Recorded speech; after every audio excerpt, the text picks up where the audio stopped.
Richard responded noncommittally and set down the receiver. Pardon me, I'm sorry. Did I interrupt you on the phone? No, the call just ended. What is it? Maurice said he wanted to meet regarding tomorrow's battle policies. I see. Call Maurice in. Richard didn't tell him. Omitting this proves culpability. He's choosing these actions. Get the fuck out of here. If anyone says, oh, he's just being emotional. No, this shows he knows. He knows exactly. If he told Alan, Alan was fine, Keith would back out and he would lose this opportunity. This is a cold, calculated decision. Fuck him. He kept the information that Alan was alive locked in his chest. This is a cold decision because he doesn't want him to back out. He knows he'd back out. Fuck you. All of us wild dogs are investigating at once. I can't believe we still haven't turned up anything. Damn it, it's unbelievable how little information there is out there. GDS must have called in killers from some far-off countryside. But they didn't act as though they were unfamiliar with this location. Even if the attackers themselves were outsiders, the one pulling the strings must have been from somewhere near City 23. Yeah, probably. There's no one from Chinatown either. I can't believe we haven't found any clues, despite all of us gathering together. Damn it, since Wade's gone, I wanted to succeed in some big achievement and surprise him. I want a big achievement. I want to show Wayne we aren't cowards, even if when he's not around, right, Richard? Or Oliver? Fuck, same thing. Even when Wayne outside of City 23, acting as a Madame Rose's guard, the young wild dogs were all in high spirits. These young people who especially wanted to earn a name for themselves while Wayne was away focused all their efforts on their current mission, information gathering. Hey there, brats. You seem pretty charged up for this time of day. What do you say? Good evening, Maurice. Battalion, Primavera's most powerful fighting force, with the crew much admired by young men who respected talent with guns and fist fighting. Its boss Maurice was the subject of a different sort of respect than the kind they felt from Wayne. Maurice clapped the young men on the shoulder, joining them at their table. There's a lot of passion for this hour. You're just itching to pull off some achievement while Wayne's away, aren't you? We're always starving and hoping to become wolves. We'll show Wayne that we can handle the big jobs. He wouldn't be a big man any other way. Achievements make a man bigger. Just like Oliver there. Cheers to the achiever responsible for the great victory in the Soy Sauce War. Thank you very much. Now achievements make a man bigger. They'll change you as a person, change your life, and change your fortune. Oh my god. He doesn't have a family, right? So he's gonna get looped in and he's gonna fucking die. Feels fucked, man. Nothing like it. Anyone who isn't after respect isn't a man. That's why Oliver here is a man. No one would ever say it now, but they all knew that Oliver had once been an outsider.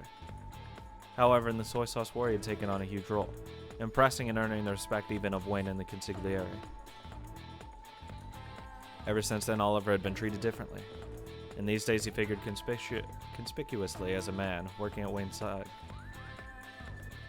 Achievements will change you as a person, change your life, and change your fortune. Those words were of Maurice made the young men gulp.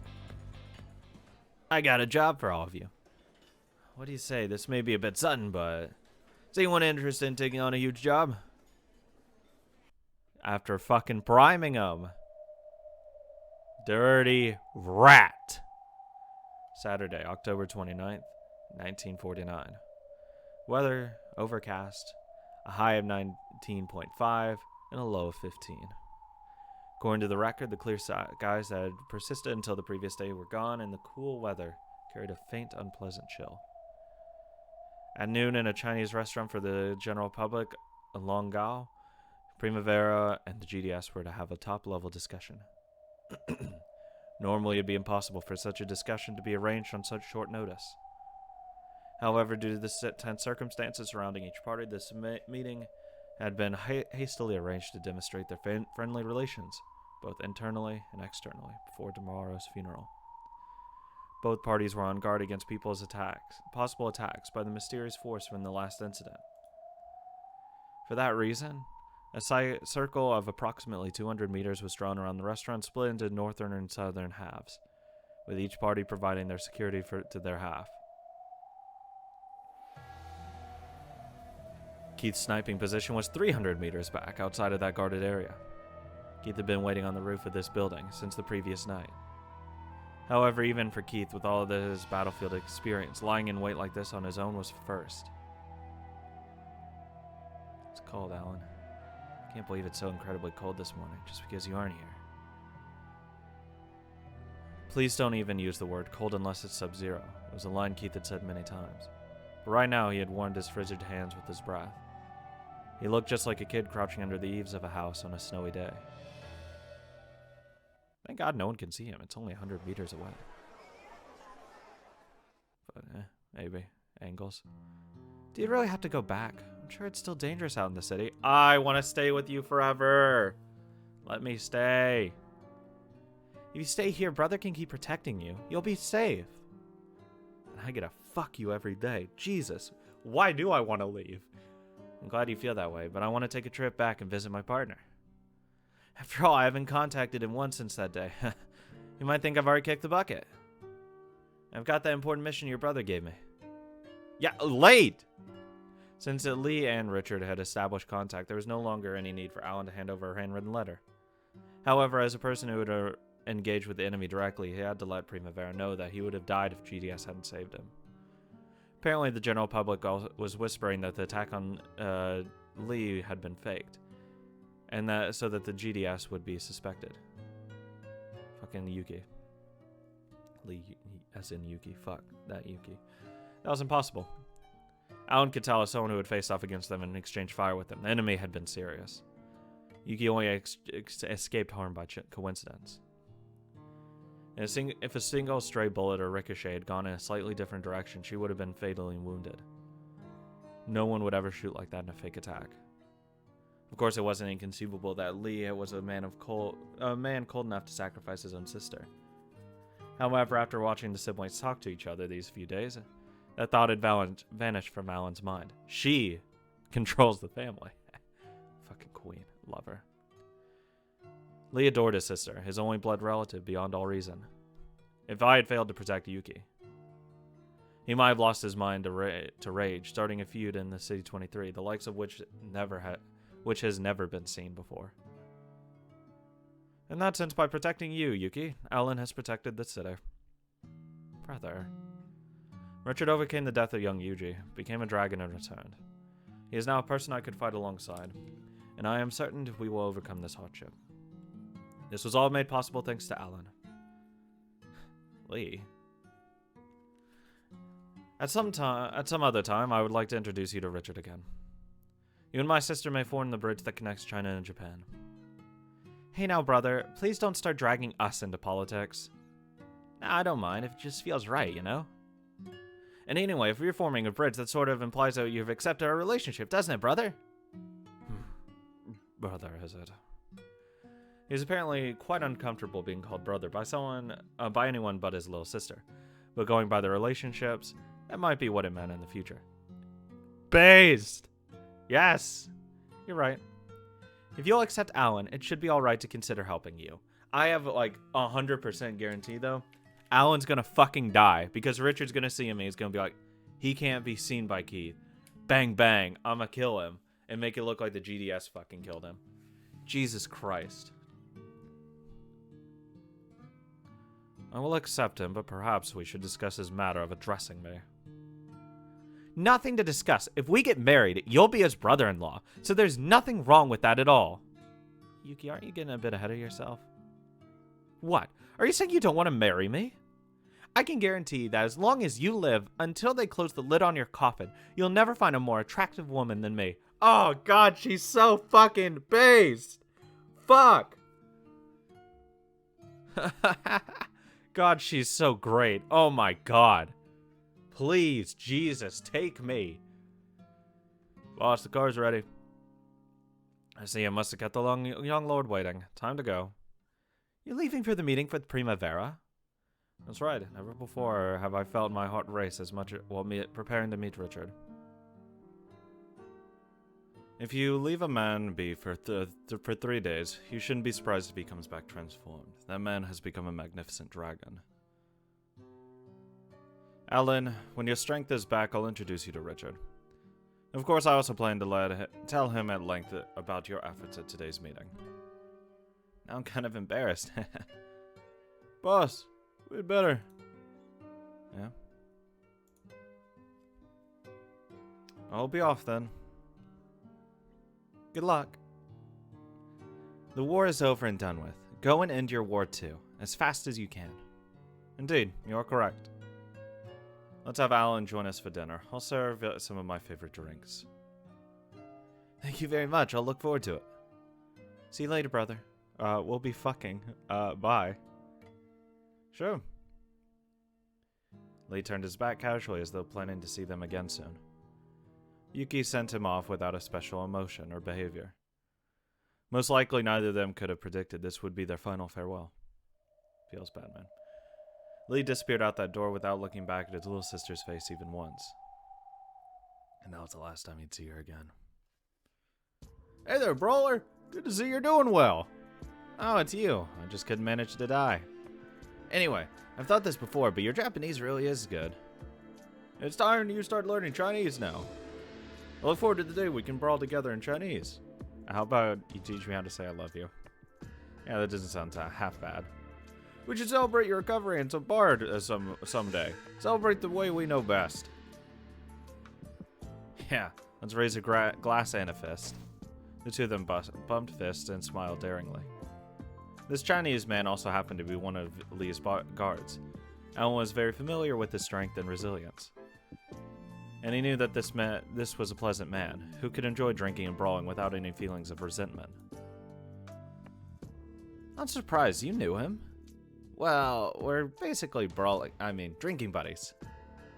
I'm glad. Even though you said all those things, you still had a Chinese friend back then. That was thoughtless of me. I'll never say it again. I was thoughtless too. There's a lot of things we think about the Japanese, but there's nothing to be gained by saying them out loud.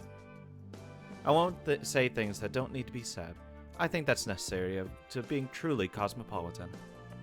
Yeah, because you never know who might be listening. Okay then. I'll take you home in my car. Really? That's a big help. I'm getting kind of nervous. Going for a ride in your car? Really? Well, I'm getting pretty nervous since I've never been to your house before. Whoa, my room's filled with dirty laundry. Don't go in there. You're coming in there. In more ways than one. Haha, got him. Bye, Oliver. Oliver, I hear you got selected for a huge job today. Quiet. Quiet, fool. You're too loud. A line of cars was waiting in front of Club Primavera. It was a procession of Richard's guards about to head towards the meeting place. Oh, bye. Oh, sorry, Oliver. Sucks to suck. However, Richard himself had already arrived there. He had completed his move early that morning, in absolute secrecy. That was something Oliver and the others didn't know. Feels bad, man. Still, it's pretty rare, you know? The wild dog's getting summoned to guard the consigliere. Oh, are they gonna kill all of them? Hey, she's a female. Need to kill her too. Well, there's going to be a vital meeting today. Those crews of veterans like Battalion are up to their eyeballs just strengthening the perimeter around the meeting place. Oh, really? So you're just here because they couldn't find anyone better? Don't be a fool. Maurice recommended us himself. Maurice did? Holy crap, that's awesome! I'm sure it's thanks to Zell. All contributions during the Soy Sauce War must have brought us more fortune. After all, we technically were Madame Rose's personal guard for a bit. They probably took notice of our keen senses when we prevented the attack in Chiba, and that's why I've been selected to be Consigliere's guard. You know what all this is, probably? Getting rid of people that are close to Madame Rose. 100%. Yeah, that incident. Well, also they don't have a family, but I'm just gonna go with the other one. Yeah, it's true that I wasn't a real accomplishment of ours. Yeah, that was, However, If the same thing happens again, this time we'll prevent it with our real strength. We'll prove to Zell that we can do it. Since the mastermind behind the recent incident was still unknown, it was very possible that they would try and attack today's meeting. He wanted to prove the Wandering Dog's true power to Zell by preventing such an attack before it happened. Yeah, we should have investigated it, if they cared. Back then, we got discouraged and lamented that when we discovered our big accomplishment was all a setup. When Zell saw that, it must have wounded her deeply too. We are so shallow then. The only way to make up for our sin is to prove our talents are real. Oliver, the consigliere's here. We're heading out. With tense faces, the wild dogs formed defensive lines around the consigliere and headed for the cars. What is it? No, it's nothing. It's just my imagination. It wasn't Richard, it was a body double. It was just a man of a very similar physical build wearing the same clothes as Richard. However, except for Oliver and Nina, none of the people who here had seen the consigliere's face up close, so none of them realized that this was a body double.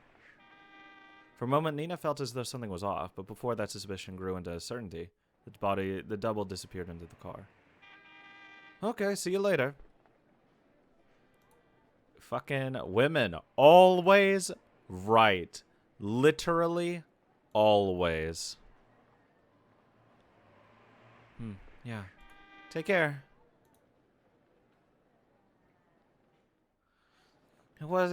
It isn't a guard's job to fight off enemy attacks. It's their first job to make the enemy hesitate to attack in the first place. That's what Zell said, isn't it? Though unless they do attack, it won't be any fun.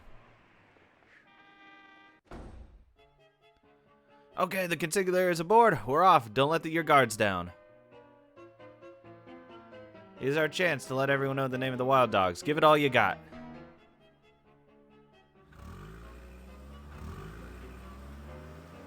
Take care. I know you'll never lose to anyone, Oliver.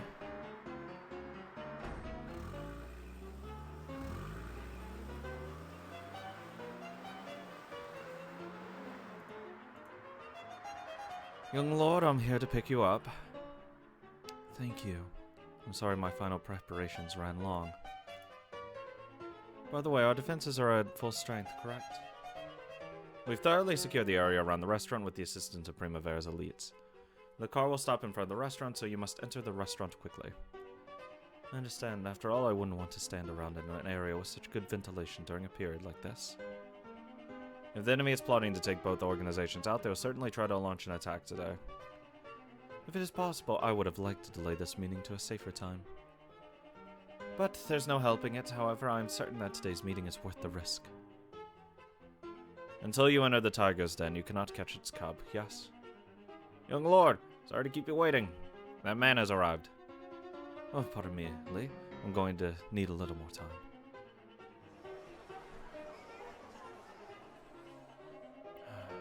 The term Chinese restaurant has a refined ring to it, but the locals thought of this merely as a place to eat Chinese food. Longgao, the meeting place for the discussion between the top members of both parties today, was such a small, mismatched establishment. All the neighboring stores on that street had been closed temporarily. Though the other streets were so bustling around noon, this one street was silent and filled with an intimidating atmosphere. The surrounding area was secured by GDS elites in the north and Primavera elites in the south. Shouldn't we have set up, like, barricades, like, above? I mean, obviously Primavera wouldn't have wanted to do that, but the GDS should. They should have made it like a complete wall. Like, you drive your car up, you open the door, and it's only a wall. So there's, like, zero area for you to be sniped from. The entrance to the street had been barricaded by cars, just in case, to prevent an enemy raid. I don't care about cars, I need fucking, like, concrete bollards. We will protect the safety of this meeting no matter what. Please consider yourself safe. The world at large may say that we are on bad terms, but we are friends. Friendship between China and Japan. It's comforting to hear you say that. I just received word that the car carrying the young lord is now on its way. Oh, that's so. Richard's car should depart soon, too. Truly look forward to seeing Consigliere... I truly look forward to seeing Consigliere Richard Mayugi. Normally, whenever men of the GDS saw members of Primavera, they threatened them. However, today's GDS seemed like an entirely different people, well-disciplined and almost unpleasantly friendly. They had probably received strict orders from Sons Along not to damage Primavera's mood. Not that they care. Pardon me, the Consigliere's procession has left Primavera. I see. Only Cyrus knew that was a procession for the body double, not a procession of... a procession of human sacrifices. The real Richard was waiting in the basement of the building next to the restaurant. Consigliere, the procession has left Primavera. I see. Maurice's battalion ought to skillfully handle the rest. Oh, Maurice picked some pretty talented people to be human sacrifices. Who did he send to guard the body double? Young men of the Wild Dogs. They're brats who'd do anything to earn achievements in the name. Just the sort for this job. He doesn't give a fuck. Sacrificing the young, is it? Oh well. So this is the pain of sacrificing the young to protect the future of our countrymen. What? That makes no sense. They are the future. Oh, you'd send older people. Let us accept it. Rose, I won't run away. This is what it means to fight. What it means to be prepared to be hurt.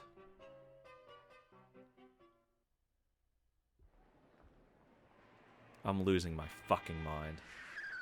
Is this your apartment? Thanks a ton, Yuki, for driving me here. Can you wait here just a sec? I've got a whole bunch to clean up in my room. No. I'm not bothered by that sort of thing at all. And after all, I'm so very interested in learning how hard-boiled, messy, and dirty as single men's life can be.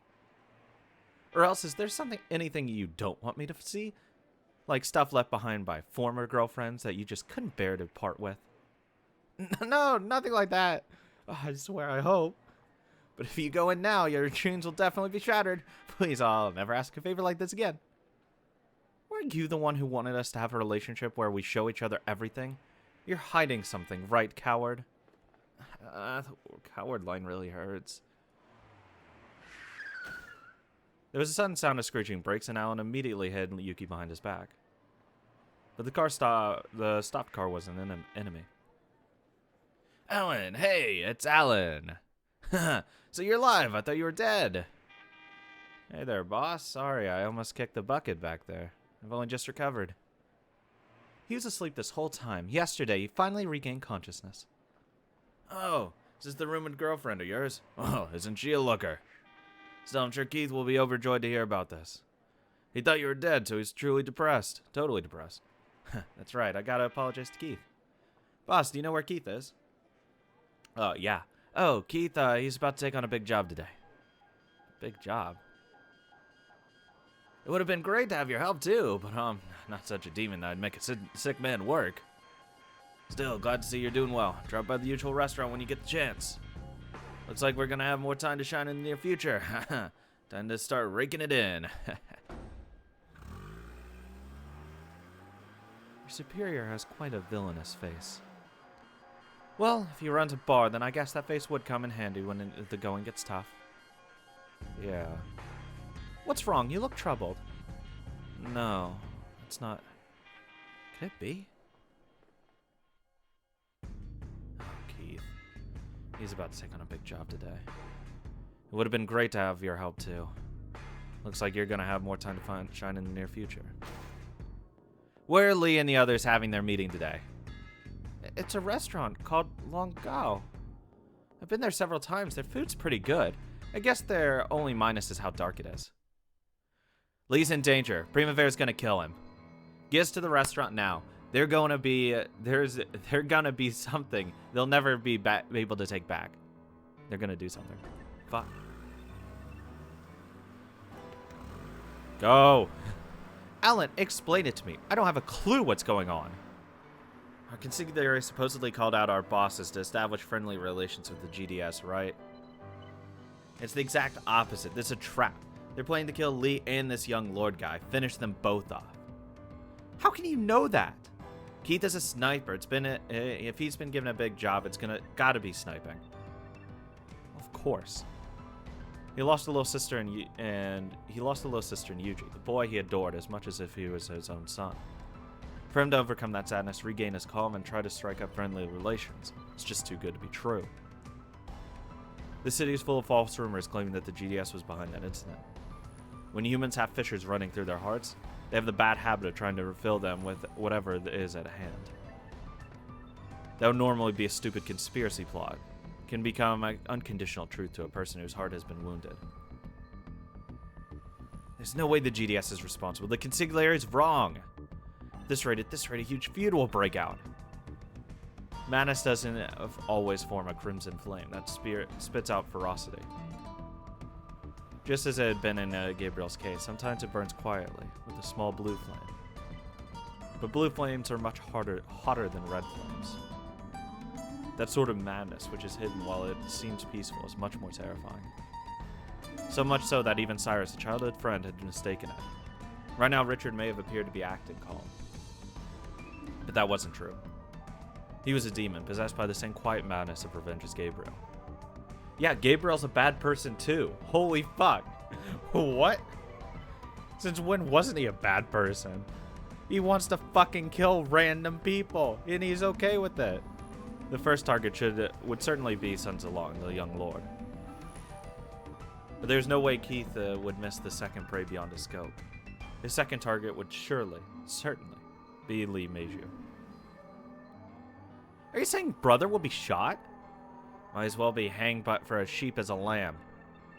There's no reason why they'd shoot the young lord but let Li go. Brother was going to meet the young lord in City 22 before departing. We might just be able to make it from here. Don't bite your tongue.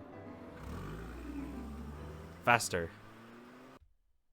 That's not gonna matter. These people don't fucking care at this point. Boss, the young lord will arrive shortly. Seems they ran into no troubles on the road. Excellent. Richard Carr will probably arrive soon too. We're reaching the crucial moment. Though actually, it'd probably be smarter to stop them like before they get there and be like, just turn around, dude. Well, boss, look at that! What now? Enough of that pathetic screaming. What? Cyrus Group was meeting Richard. It was, without a doubt, a consigliere Richard. His car wasn't there yet. Had he walked? Ridiculous. When did he get here? The men in the GDS could only look on with bewildered expressions. They'll be arriving any time now. I wish I could say a thing or two to them. But we must keep up the act until the moment of their deaths. You'll get to see the instant of your revenge happen right in front of you. Don't hope for anything more. True. And anyway, the purpose of this plan is not revenge or satisfying my own personal emotions. What? Fucking liar! It will be a clear answer to the GDS conspiracy and a signal flare for the counterattack. What a fucking liar, dude. We're counting on you, Keith. He glanced at the roof on a building 300 meters away. He couldn't even really tell which building it was from this far away. However, Keith clearly saw Cyrus glance through his scope. It's no good, Grand Boss. They'll spot me if you act like that. Come Zilong and Li Meiju. I'll give you the same pain you gave Stella. Technically, she didn't suffer at all. She fucking out like a light. And I'll avenge Yuji and Alan. You know, the thing is, Alan can fucking show up and he won't give a fuck. I'm gonna have, like, zero respect for this fuck.